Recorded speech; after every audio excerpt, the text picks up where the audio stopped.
اور اس شخص سے زیادہ کون ظالم ہے جس نے اللہ پر جھوٹ باندھا یا اس کی آیتوں کو جھٹلایا؟ کچھ شک نہیں کہ ظالم لوگ کامیاب نہیں ہوں گے۔ اور جس دن ہم سب لوگوں کو جمع کریں گے پھر مشرکوں سے پوچھیں گے کہ آج وہ تمہارے شریک کہاں ہیں جن کا تمہیں دعویٰ تھا، تو ان سے کچھ عذر نہ بن پڑے گا اور بجز اس کے کچھ چارہ نہ ہوگا کہ کہیں اللہ کی قسم جو ہمارا پروردگار ہے ہم شریک نہیں بناتے تھے۔ دیکھو انہوں نے اپنے اوپر کیسا جھوٹ بولا، اور جو کچھ یہ افترا کیا کرتے تھے سب ان سے جاتا رہا۔ اور ان میں بعض ایسے ہیں کہ تمہاری باتوں کی طرف کان دھرتے ہیں، اور ہم نے ان کے دلوں پر تو پردے ڈال دیے ہیں کہ ان کو سمجھ نہ سکیں، اور کانوں میں بوجھ ڈال دیا ہے کہ سن نہ سکیں، اور اگر یہ تمام نشانیاں بھی دیکھ لیں تب بھی ان پر ایمان نہ لائیں۔ یہاں تک کہ جب تمہارے پاس تم سے بحث کرنے کو آتے ہیں تو جو کافر ہیں کہتے ہیں یہ قرآن اور کچھ بھی نہیں، صرف پہلے لوگوں کی کہانیاں ہیں۔ وہ اس سے اوروں کو بھی روکتے ہیں اور خود بھی پرے رہتے ہیں، مگر ان باتوں سے اپنے آپ ہی کو ہلاک کرتے ہیں اور اس بات سے بے خبر ہیں۔ کاش تم ان کو اس وقت دیکھو جب یہ دوزخ کے کنارے کھڑے کیے جائیں گے اور کہیں گے کہ اے کاش ہم پھر دنیا میں لوٹا دیے جائیں تاکہ اپنے پروردگار کی آیتوں کی تکذیب نہ کریں اور مومن ہو جائیں۔ ہاں، یہ جو کچھ پہلے چھپایا کرتے تھے آج ان پر ظاہر ہو گیا ہے، اور اگر یہ دنیا میں لوٹائے بھی جائیں تو جن کاموں سے ان کو منع کیا گیا تھا وہی پھر کرنے لگے۔ کچھ شک نہیں کہ یہ جھوٹے ہیں، اور کہتے ہیں کہ ہماری جو دنیا کی زندگی ہے بس یہی زندگی ہے، اور ہم مرنے کے بعد پھر زندہ نہیں کیے جائیں گے۔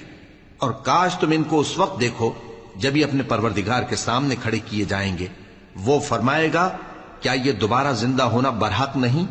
تو کہیں گے کیوں نہیں، ہمارے پروردگار کی قسم بالکل برحق ہے۔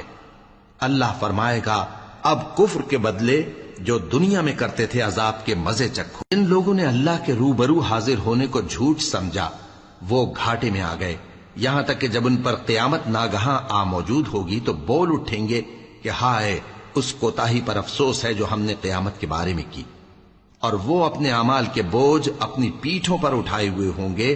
دیکھو جو بوجھ یہ اٹھا رہے ہیں بہت برا ہے، اور دنیا کی زندگی تو ایک کھیل اور مشغلہ ہے، اور بہت اچھا گھر تو آخرت کا گھر ہے، یعنی ان کے لیے جو اللہ سے ڈرتے ہیں۔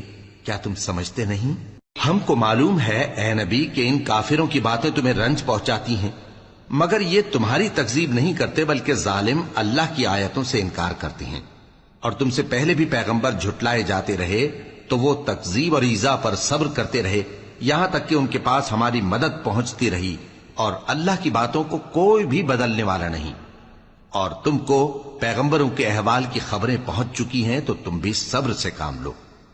اور اگر ان کی روگردانی تم پر شاق گزرتی ہے تو اگر طاقت ہو تو زمین میں کوئی سرنگ ڈھونڈ نکالو یا آسمان میں سیڑھی تلاش کر لو، پھر ان کے پاس کوئی معجزہ لاؤ، اور اگر اللہ چاہتا تو سب کو ہدایت پر جمع کر دیتا، پس تم ہرگز نادانوں میں نہ ہونا۔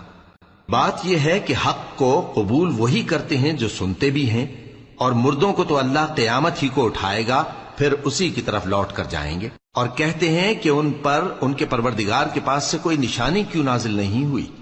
کہہ دو کہ اللہ نشانی اتارنے پر قادر ہے، لیکن اکثر لوگ نہیں جانتے۔ اور زمین میں جو چلنے پھرنے والا حیوان یا اپنے پروں سے اڑنے والا پرندہ ہے ان کی بھی تم لوگوں کی طرح جماتے ہیں۔ ہم نے کتاب یعنی لوح محفوظ میں کسی چیز کے لکھنے میں کوتاہی نہیں کی، پھر سب اپنے پروردگار کی طرف جمع کیے جائیں گے۔ اور جن لوگوں نے ہماری آیتوں کو جھٹلایا وہ بہرے اور گونگے ہیں، اس کے علاوہ اندھیروں میں پڑے ہوئے ہیں۔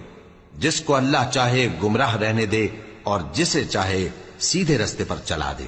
کہو کافرو بھلا دیکھو تو اگر تم پر اللہ کا عذاب آ جائے یا قیامت آ موجود ہو تو کیا تم ایسی حالت میں اللہ کے سوا کسی اور کو پکارو گے؟ اگر سچے ہو تو بتاؤ۔